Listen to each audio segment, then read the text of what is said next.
가상자산 시장이 연일 들썩이고 있죠. 보유한 코인이 사실상 휴지 조각에 가까워진 투자자들 크게 절망하고 있는데요. 위기에 몰린 가상화폐 투자자들을 보호할 대책은 마련돼 있는 것일까요? 경제학 박사이자 카카오은행 공동 대표이사를 지낸 경제 전문가 이용우 더불어민주당 의원 연결해 보겠습니다. 이용우 의원님 안녕하세요. 예, 안녕하세요. 고양시장 국회의원 이용우입니다. 네. 최근에 가상자산 관심 가지신 분들, 투자하신 분들 꽤 많이 계시는데요. 뭐 극단적 사례이긴 하지만 일부에서는 회사 돈을 횡령해서 가상자산에 투자한다든지 혹은 이 투자 실패 때문에 극단적 선택을 하는 사례까지 발생하고 있습니다. 이런 상황 어떻게 지켜보고 계십니까? 전문가로서. 가상자산 가격이 이렇게 됐던 이유는 저금리 기조하고 네. 유동성 공급. 그래서 수익률이 잘 나오질 않기 때문에 수익률이 잘 나온다는 생각에서 가상자산을 투자를 한 건데요. 네. 최근에서는 그 반대로 이제 인플레이션 우려도 있고 자금 회수가 들어가니까 네. 금리 인상이 되니까 변동성이 굉장히 심한 위험한 투자이긴 합니다. 아하. 그 위험성을 보지 않고 투자했던 것이 문제겠죠. 네. 위험성이 큰 투자인데 이것을 보지 않고 투자한 것이 문제다 말씀 주셨는데요. 위험성이 크다는 것은 반대로 큰 수익을 얻을 수 있다라는 동전의 양면 같은 효과가 또 있지 않습니까? 있죠. 네. 그러니까 저금리하고 이런 상태 속에서 은행에 돈을 맡겨도 수익이 안 나오니까 네. 단기간에 수익을 보기 위해서 했던 것인데 아하. 변동성이 심하다는 것은 그 반대 현상이 언제로 나올 수 있는 그런 것이죠. 네. 최근에 발생한 테나 루나 사태가 가장 대표적이라고 볼 수 있을까요?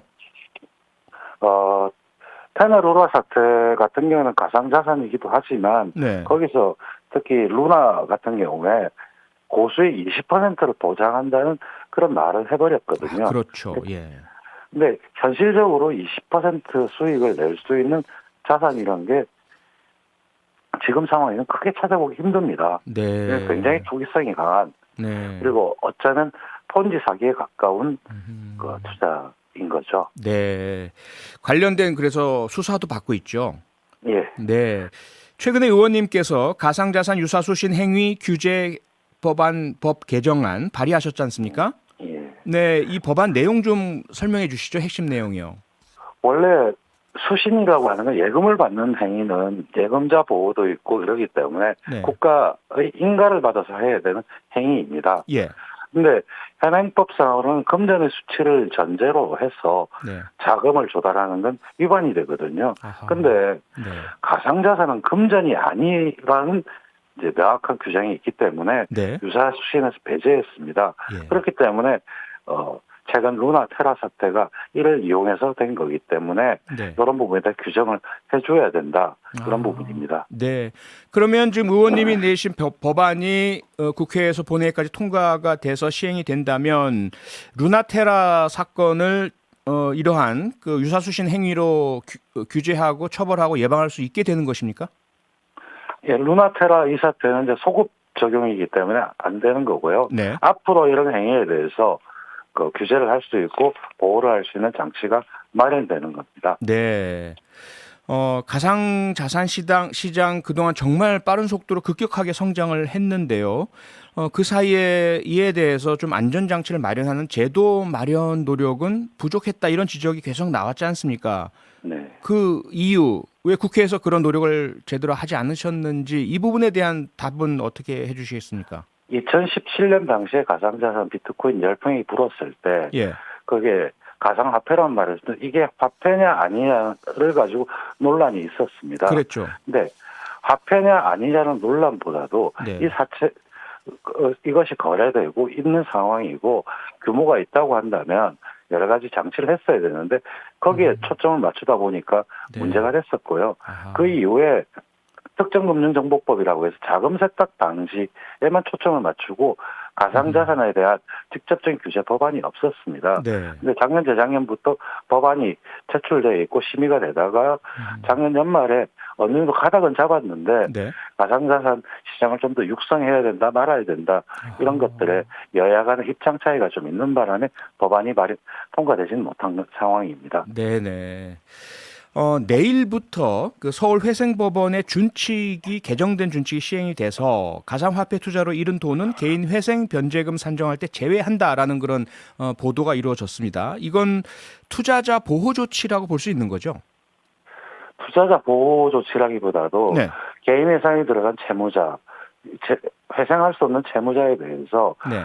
뭐 주식 또는 가상화폐 투자 손실금을 부채로 보지 않아가지고 빨리 경제생활에 복귀할 수 있게 도와주는 장치입니다. 네.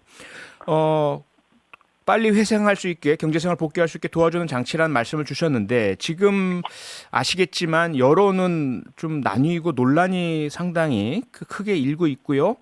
그렇다면 위험한 가상자산 투자해서 채무를 크게 진 사람 여기서 채무 탕감을 해준다면 이러한 위험한 투자 행위, 투기 행위 부추기는 것 아니냐 이런 이제 비판이 많습니다. 이거 어떻게 보십니까?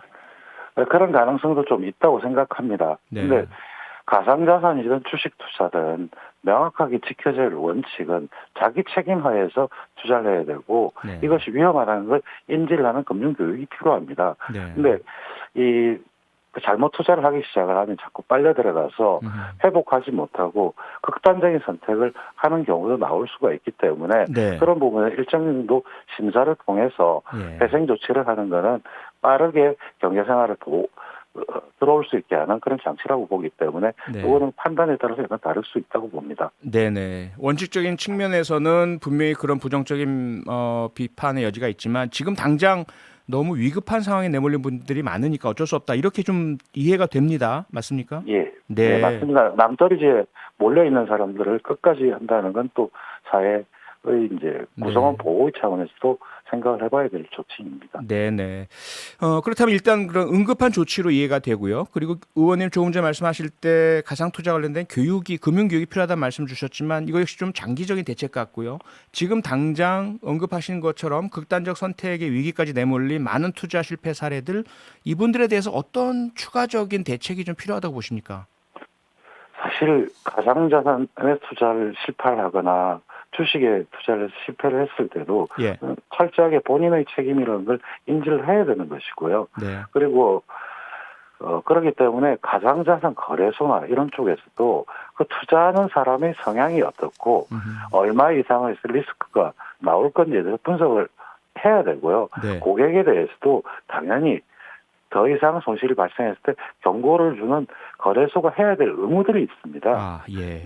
증권회사 같은 경우도 이게 손실이 많이 되면 통지를 해서 이렇게 투자하시면 문제가 됩니다 하면서 아하. 투자 성향에 따라서 제한을 하는 거거든요. 네. 예컨대 노인들한테 어르신들한테 위험한 가전상품을 파는 행위 자체는 금융시장에서는 해서는 안 되는 행위지 않습니까? 네, 그렇죠. 이제 그런 장치를 사실 지금 가상자산 거래소라고 하는 곳에서 네. 제대로 하지 않은 것도 문제가 되는 겁니다. 네. 이럴 때 가상자산 업법이 있으면 그 가상자산 거래소가 해야 될 의무, 네. 고객 보호 장치가 어떻게 해야 될지 명시하게 된다면 네. 보호 장치가 작동할 수 있을 것입니다.